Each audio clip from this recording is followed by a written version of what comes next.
Welcome back, everybody. Aesop Grim here. This is a continuation of our Crusader Kings 3 Chronicle, where we are playing Ironman and going for the Emerald Isle achievement. I just started my countdown timer. And we're on our way over to help Gwynedd in their war on their claim of Deheubarth, I think is how you say this. We just took Oshery. And currently Connacht is the culture head. We can't really stand for that. I don't quite know why. Oh, there. He's got this whole area. Okay. We have become the culture head. That's right. Take that, King Aed. I think it's Aed. Okay, far from home. A stranger is brought before me. She has been waiting outside the castle gates for a week, my liege.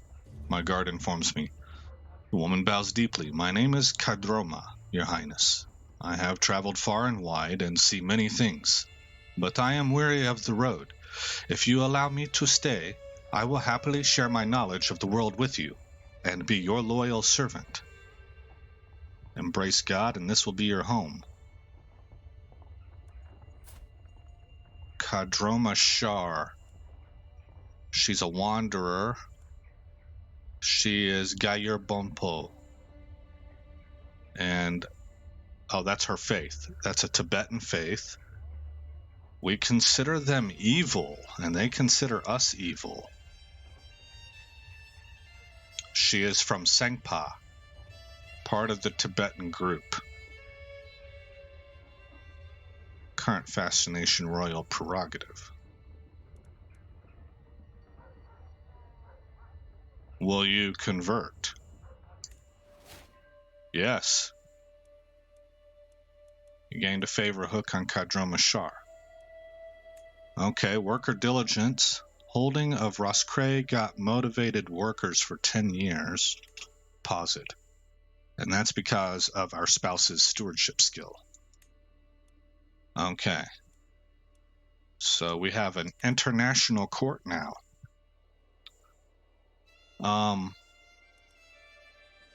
Here we are. Our army has arrived. We will immediately move north. And we have a son.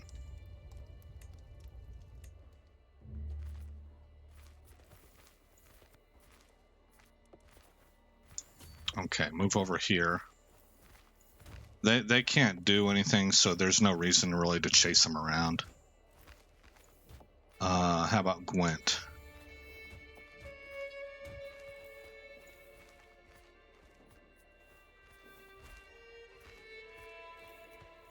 And we're sieging Gwent down. Okay, that's going to be 7 months. Neighboring ruler lost a war. He lost Brittany in the Liberty War. Nice.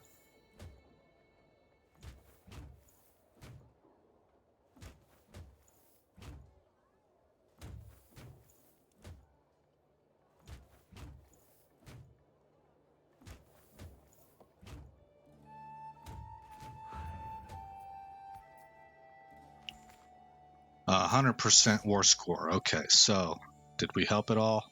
We got 0 contribution there, so we will return home.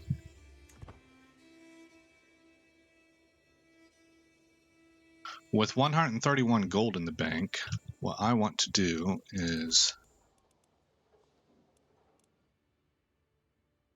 I want to claim Athlone.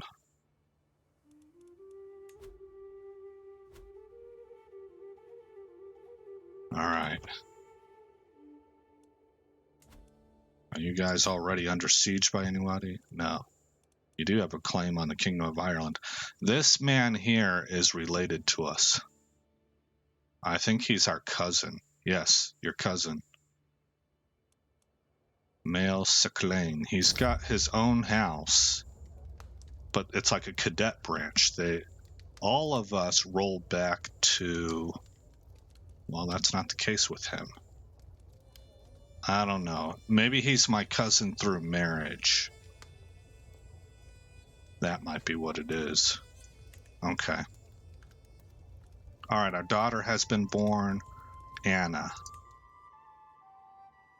Also, since we are no longer at war, it's time to get these kids. This is kind of a callous term. I just can't think of another term for some reason, but we need to farm these kids out to some educators. So, disband the army.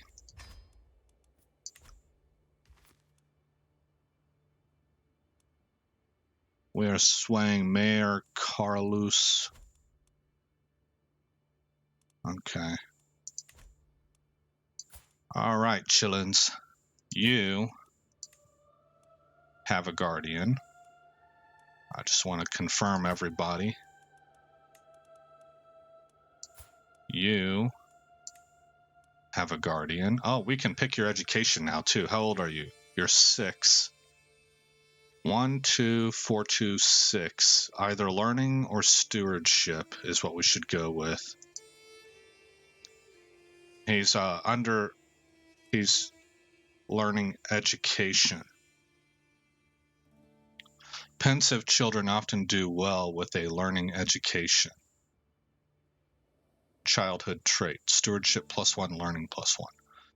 Koku is often lost in thought, trying to understand the world around him. He often relies on books and systems to make sense of things. We'll keep that. Also, I am remembering that these secondary children I'm not terribly concerned with.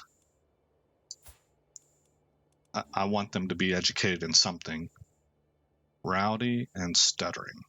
So he could be good at a marshal. Sigyard. Oh, wait a minute. Do you have a guardian? You do. Okay, now Gorman also has a guardian. Gilla is older than him. Oh, Gilla, we can choose his education too. He should be in diplomacy.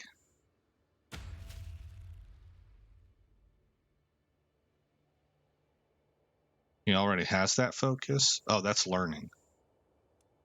Diplomacy. There we go. All right. I'm getting kind of crossed up here. So we've gotten Margaret, Koku, Gilla, Gormain also has an educator established already. Gorman, I should say. Sigyard, I don't think he does. Okay, Sigyard, whose mother is Ermeltrude.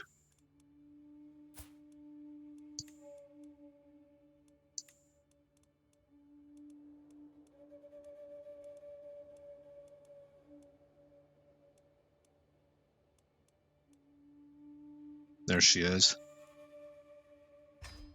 Okay. And then Maria, whose mother is also Ermeltrude, and I think Ermeltrude now has 2. She does not. Okay, so Sigyard, Maria. Maria gained the intelligent trait. Educate.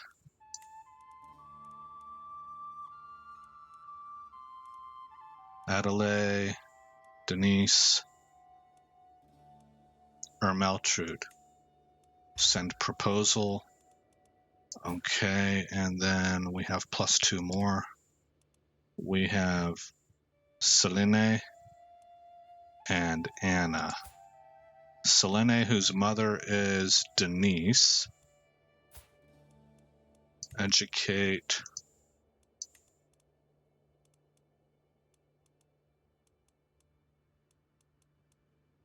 Petty Queen Denise. And Anna, Petty Queen Samthan.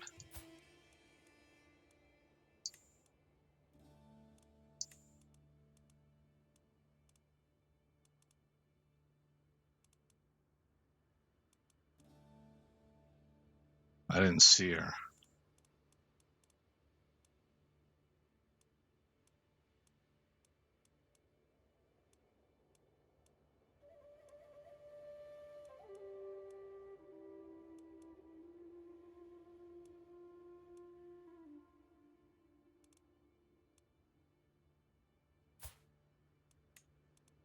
She's already got 2 wards. Okay, so then you will need to go...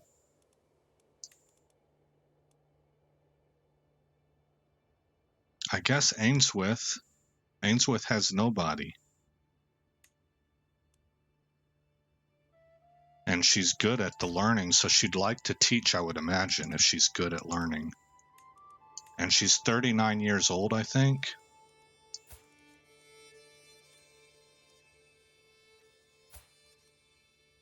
Yeah. So this is this is just from personal experience. I don't know if it's universally true, but I have noticed that there is something that seems to be a trigger point in people that when they get around this age, like maybe mid 30s is where it begins really to really hit, but I'd say late 30s into the 40s, there's just some kind of a desire. It's very natural. It's an excitement to pour into younger people. I think it's kind of a passing of the torch kind of thing, and it's just sort of programmed into our brains. But anyway, I think that makes sense for her. She's 39. She's childless, I believe. No, she has 1 child, who I'm mentoring. Yeah. So anyway, I just think that adds up. So we'll hit unpause. That takes care of all that stuff. We're currently trying to fabricate on Athlone. We're trying to sway Mayor Carlos. We have 133 gold, 154 prestige, 316 piety. Our renown is at 228. We're working our way towards noteworthy. So we have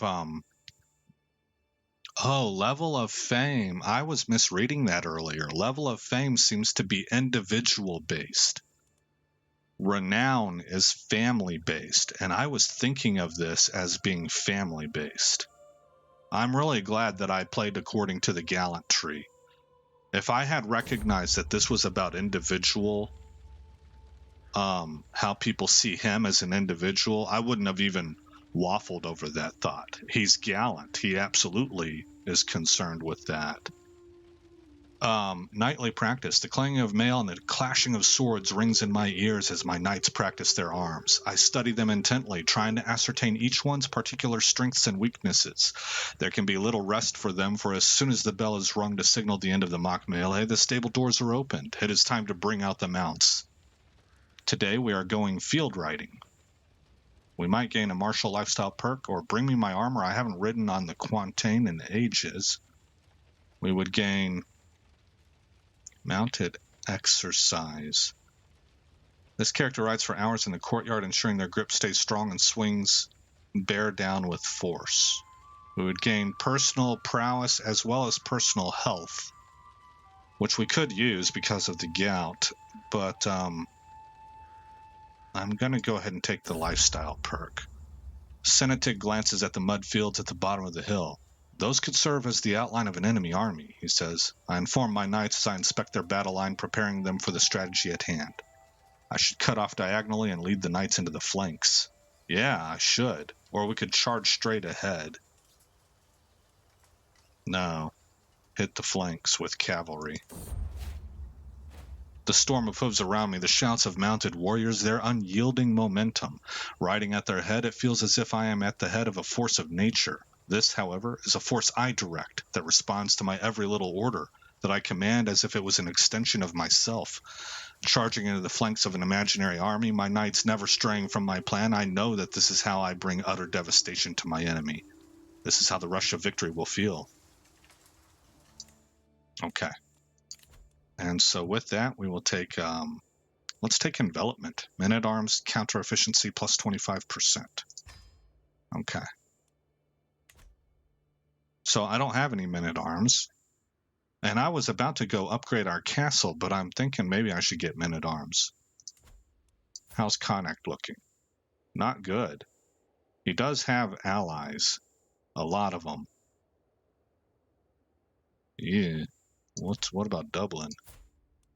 He does not, but he's got 1730 on his troop count. And that's because he has men-at-arms. We need to match. We need to match that. So we're going to go with a group of light footmen.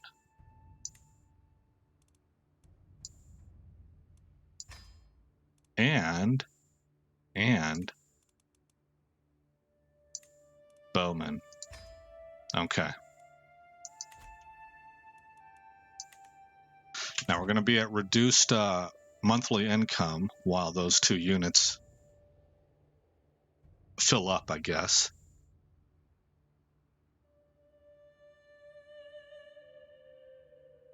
But then once they're done, they'll have kind of a minor charge for upkeep. But other than that, we'll get our income back.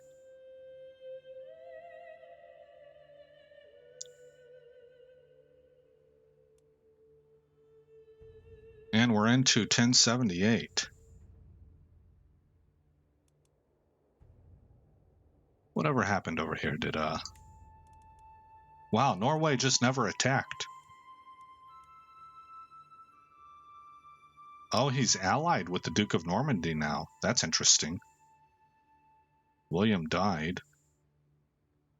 How did William die, I wonder? Oh, wow, the HRE is... Normandy's part of the HRE? Yeah, they swore allegiance, I guess.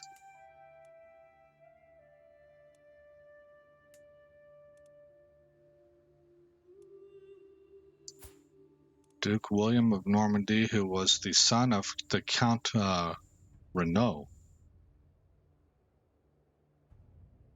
Didn't I marry one of his daughters?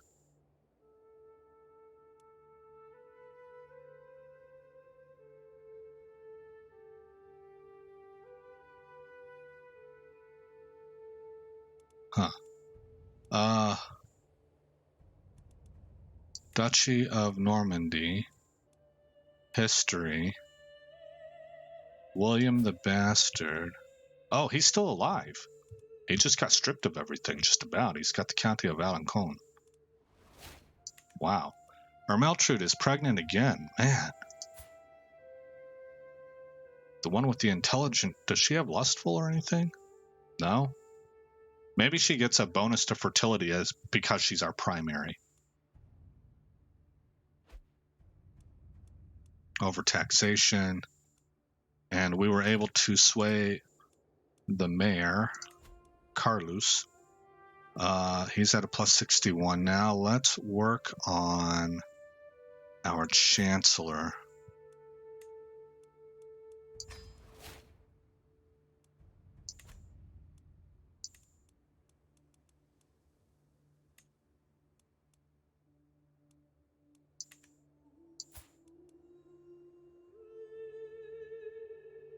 We're looking pretty good stat-wise. All right, this is an interesting game. Just because Godwin was able to retain England, that's really unusual. Look at the kind of trouble Norway is having. Yep. History is different.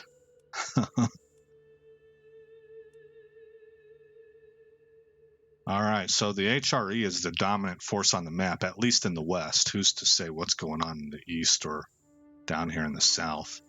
But for Europe, yeah, eastern and western and eastern, the HRE has got to be considered the dominant force. It'll be interesting if the Byzantine Empire and the HRE end up clashing.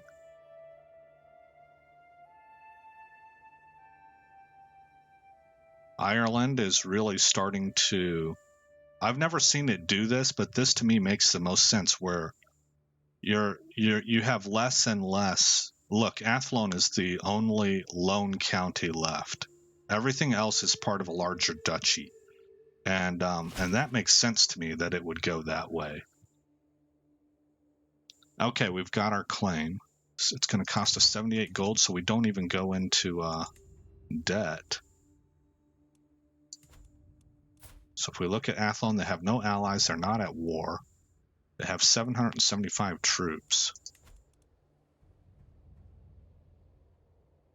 We are full here.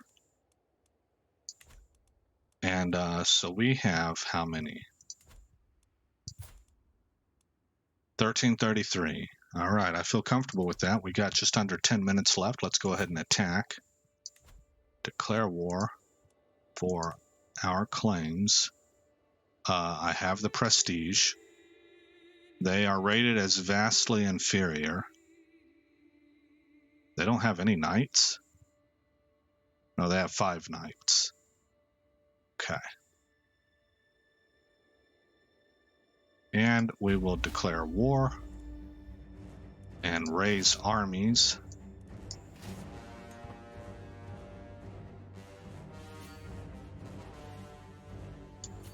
I kind of feel like we need to take their army out first.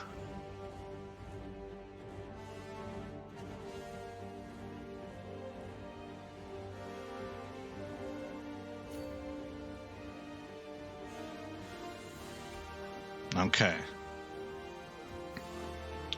We're skirmishing with them, I guess. Early battle phase. Late battle phase. And we have won. We are now sieging them down. I can't quite tell how many troops they have left. It's a 7-month siege. And we've had a son. Donkad. They're down to 490. Now that's still enough to siege me. Oh, we're at 7 months now. Yeah, we were at 7 months before. What I need to see is whether or not I can make enough progress here before they get to me that I can race them to the end. Down to 5 months. I like that they pulled this mechanic from Europa Universalis. It's just a little bit more. It gives you a little bit more immersion on what's going on here, and there's actual math behind it too. There's chances of X, Y, or Z event happening, and those chances are weighted according to how long you've been putting them under siege. If it works like Europa Universalis does. We've gained another martial perk, which we will take advantage of immediately. Take the...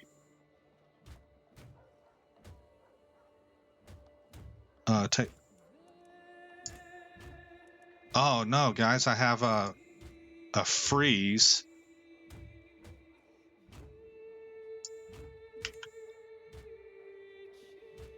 Well, yuck.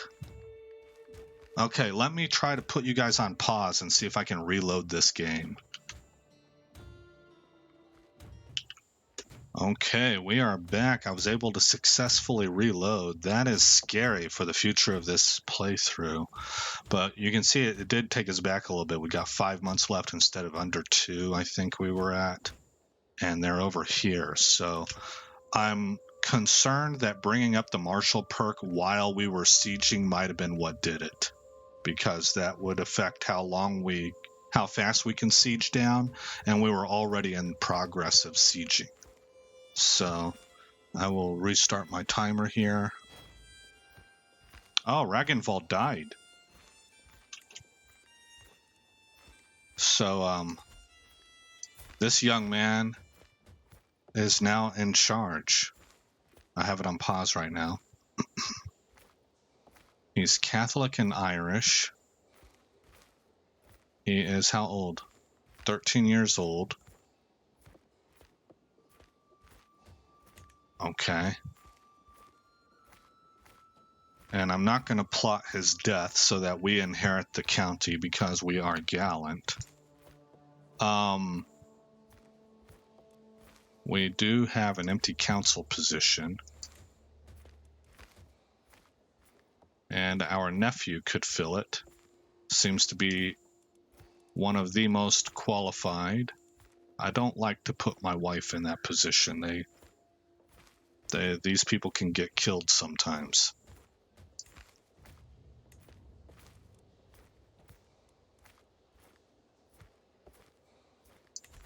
Alrighty then, continue the siege. We have 3 months left. They have 7. So we should be able to race them to the end. I'm not going to touch that military perk. Mayor Fensnekta was swayed, so we will move on to our bishop.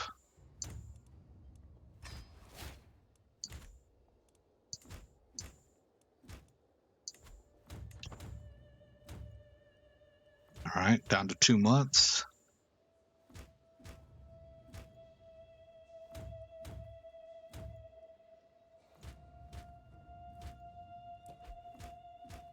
Levy leaves farmland empty.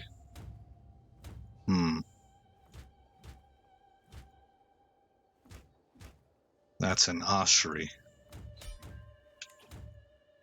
Prisoner taken siege. Okay. So then we will now move to court and prisoners. And can I ransom you for gold? No, I can ransom you for a favor. I don't care to do that. I'll simply enforce demands. So be it. And I believe that gets rid of... I don't have anybody here. Oh, I still do. Yeah, okay. Well, then I'll ransom you for a favor.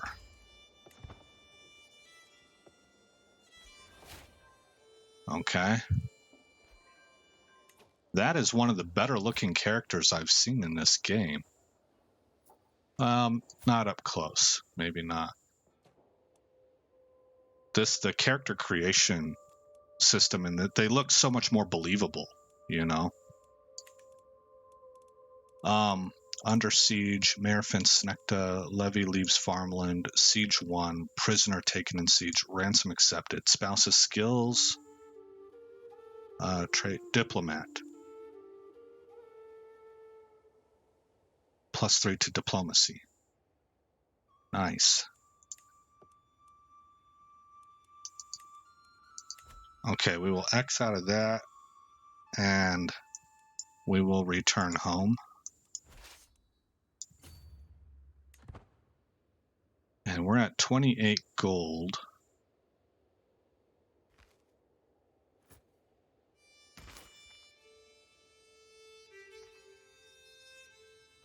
Okay. I sure am thankful that OBS has that pause function in it now.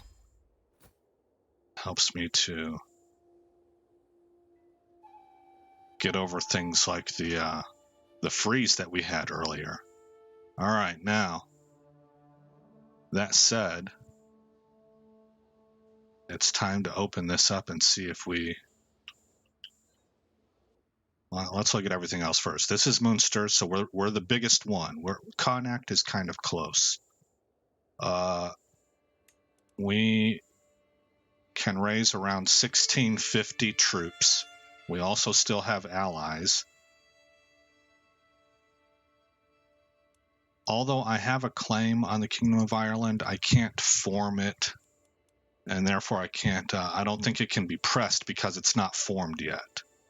Yeah, see, not created yet. And I need 2 more counties, 500 gold, and 2 duchies.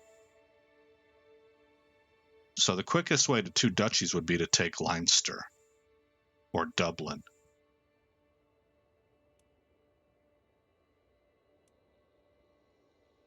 Yeah, we'll look at that in the next episode. Because we have both of their... This one belongs to Dublin, and this one belongs de jure to Leinster. But we'll decide who's going to come next in the next episode. For right now, I guess I don't have anything else I need to look at. We are looking at hereditary rule. Okay, how much time do we have left on that? 44 years. And the timer is about to go off. There we go, I just canceled it. All right, let's give this thing a shot. Okay, good. Good. Unpause it. just let things roll forward. Our heir is unmarried. Oh, his wife died. Okay. Hungary might be a good one to ally with, although they're quite a ways away. What about England now with House Godwin? We might have to look at that in the next episode. So there we go. We have 130 prestige, so that's not an issue. We're at 29 gold. I guess what I will do is go ahead and have... Well, no, we need to look at that in the next episode. Decide, are we going to go after Connacht or are we going to go after Dublin? And it matters because that's going to determine... We probably are going to go after Dublin. That's going to determine where my second duchy's at. And I think I'd like to have Dublin over everything else. Okay. Yeah, there it is. Daughter-in-law Adelaide died. What'd she die of? Gout. Oh. Man, tell me that wouldn't shake our dude up. He has gout. You know, she was still pretty young. Younger than he is. All right, well, I keep trying to get to this. Here's my sign-off. Again, I'm Aesop Grimm. And again, if you like this game and you want to see more of this game, please give a like. It'll help me just separate it from other games that I have. That is the system I'm using right now to try and judge which games I'm going to focus on in the future. But I will see you guys in the next episode where this story continues. Thanks for visiting Aesop Grimm's Chronicles. If you've made it this far in the video, please consider rating, commenting, subscribing, and sharing. I hope to see you in the next episode, and until then, stay shiny.